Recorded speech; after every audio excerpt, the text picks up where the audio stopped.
தனியார் நிதி நிறுவன ஊழியரை காணவில்லை என்று காவல் நிலையத்தில் புகார் அளித்த குடும்பத்தினர். திடீரென குடும்பத்தினருக்கு வந்த மர்ம போன் கால். ரூபாய் 15 லட்சம் கொடுத்தால்தான் நிதி நிறுவன ஊழியரை உயிரோடு விடுவோம் என்று மிரட்டிய மர்ம நபர். செல்போன் நம்பரை ட்ரேஸ் செய்து அடுக்குமாடி குடியிருப்பில் பதுங்கியிருந்த மிரட்டல் விடுத்த நபரை கைது செய்த போலீஸ். கிச்சனுக்குள் இரத்த வெள்ளத்தில் சடலமாக கிடந்த நிதி நிறுவன ஊழியர் கொடூரமான முறையில் கொலை செய்யப்பட்டது ஏன்? பின்னணி என்ன?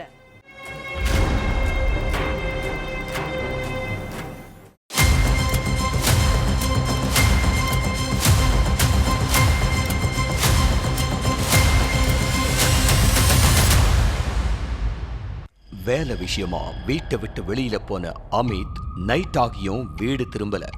இதனால பதற்றமடைஞ்ச அவரோட பெற்றோர் மற்றும் குடும்பத்தினர் அமித்தை பல இடங்கள்ல தேடி அலைஞ்சிருக்காங்க. அமித்தோட ஃப்ரெண்ட்ஸ் வீடு, சொந்தக்காரங்க வீடுன்னு எல்லா இடங்களையும் தேடி பார்த்திருக்காங்க. ஆனா எங்க தேடியுமே அந்த நபரை காணல. இதனால அதிர்ச்சி அடைஞ்ச அந்த குடும்பத்தினர் நேரா போலீஸ் ஸ்டேஷன்ல புகார் கொடுத்திருக்காங்க. உடனே அந்த புகாரை வாங்கின போலீஸ் அமித்தை தேடி இருக்காங்க.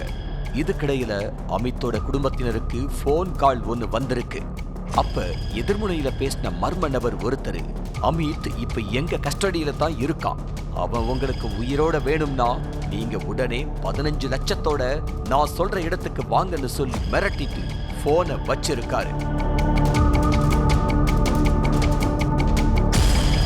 இந்த போன் அழைப்பை பார்த்து பயந்து போன குடும்பத்தினர் இத பத்தி போலீஸ் கிட்ட சொல்லி இருக்காங்க.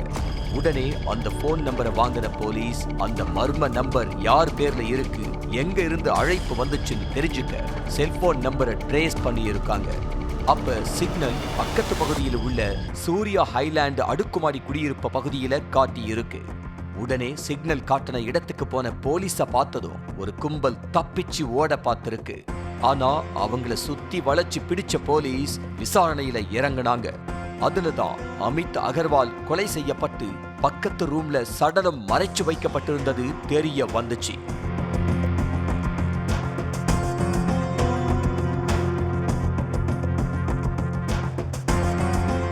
ஜார்க்கண்ட்ல உள்ள தன்பாத்தை சேர்ந்த அமித் குமார் அகர்வால் பிரபல நிதி நிறுவனத்துல கடன் வசூல் முகவரா வேலை பார்த்துட்டு இருந்தாரு.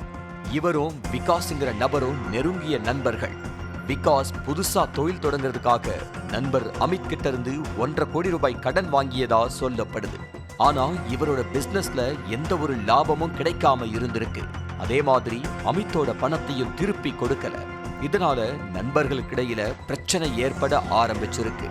கொஞ்ச நாளைக்கு முன்னாடி அமித் விகாஸோட வீட்டுக்கு போயிட்டு பணத்தை கேட்டு இருக்காரு. அப்ப நண்பர், எங்க கிட்ட இப்போதைக்கு பணம் இல்ல, இருக்கும்போது வந்து வாங்கிக்கோங்கன்னு அலட்சியமா சொல்லி இருக்காரு. நீ பணத்தை வாங்கி 3 மாசம் ஆயிருச்சு, ஆனா அதுக்கான வட்டி காசை கூட திருப்பி தரல. என் குடும்பமும் ரொம்ப கஷ்டத்துல இருக்கு, அதனால என் பணத்தை சீக்கிரமா திருப்பி கொடுன்னு சொல்லி தகாத வார்த்தையால திட்டி இருக்காரு. இதனால 2 பேரும் மாறி மாறி தாக்கிக்கிட்டாங்க. இத பார்த்த அங்கிருந்த மக்கள் 2 பேரையும் சமாதானப்படுத்தி அனுப்பி வச்சிருக்காங்க. ஆனா வீட்டுக்குள்ள போன விகாஸ் இவன் உயிரோட இருக்கிற வரைக்கும் பணத்தை கேட்டு டார்ச்சர் பண்ணிக்கிட்டு தான் இருப்பான். அதனால இவன் கதையையே சீக்கிரமா முடிச்சிடணும்னு திட்டம் போட்டிருக்காங்க. சம்பவத்தன்னைக்கு அமித் பணத்தை கேட்டு விகாஸ் வீட்டுக்கு போயிருக்காரு. அப்போ வீட்டுக்குள்ள வச்சு 2 பேருக்கிடையில பிரச்சனை ஏற்பட்டு இருக்கு.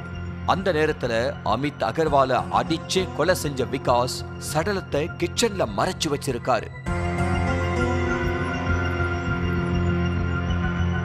அடுத்து இந்த கொலையை மறைக்கிறதுக்கு அமித்தோட உறவினர்களுக்கு போன் பண்ணி அமித் கடத்தப்பட்டதாவும் 15 லட்சம் ரூபாய் கொடுத்தாதான் உயிரோட விடுவோம்னு பொய் சொல்லி கடத்தல் நாடகம் ஆடி இருக்காரு.